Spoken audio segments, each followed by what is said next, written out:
Pension कोई खैरात या बख्शीश नहीं है, बल्कि ये कर्मचारी का हक है। ये शब्द देश की सबसे बड़ी अदालत यानी सुप्रीम कोर्ट के हैं। लेकिन क्या आपको पता है कि उत्तर प्रदेश में एक कर्मचारी को अपनी इसी पेंशन के लिए सालों तक दर-दर भटकना पड़ा? यूपी सरकार की मनाही और हाईकोर्ट के ढुलमुल रवैये के बाद अब ये मामला एक बार फिर सुप्रीम कोर्ट की चौखट पर है। आखिर क्या है ये पूरा विवाद?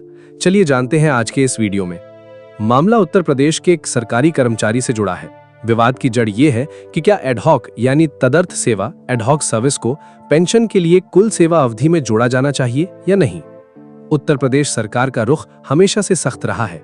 सरकार का कहना है कि पेंशन के लिए केवल नियमित सेवा को ही गिना जाना चाहिए। इसी दलील के आधार पर कई कर्मचारियों को पेंशन के लाभ से वंचित रखा गया। जब यह मामला इलाहाबाद हाईकोर्ट पहुंचा तो वहां भी स्थिति साफ नहीं हो सकी। हाईकोर्ट के ढुलमुल रवैये और अलग अलग फैसलों ने भ्रम की स्थिति पैदा कर दी।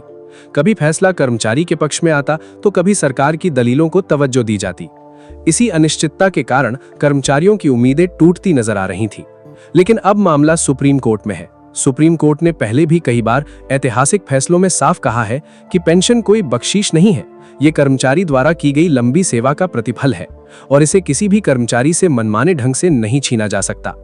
सुप्रीम कोर्ट के इस कड़े रुख ने अब यूपी सरकार की चिंता बढ़ा दी है।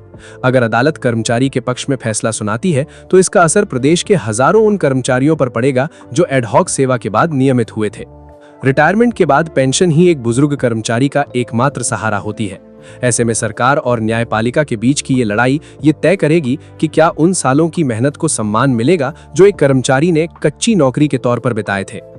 इस मामले पर आपकी क्या राय है? क्या एडहॉक सर्विस को पेंशन के लिए जोड़ा जाना चाहिए? कमेंट सेक्शन में हमें जरूर बताएं। देश और कानून से जुड़ी ऐसी ही बड़ी खबरों के लिए सब्सक्राइब करें हमारे चैनल को और बेल आइकन दबाना न भूलें। धन्यवाद।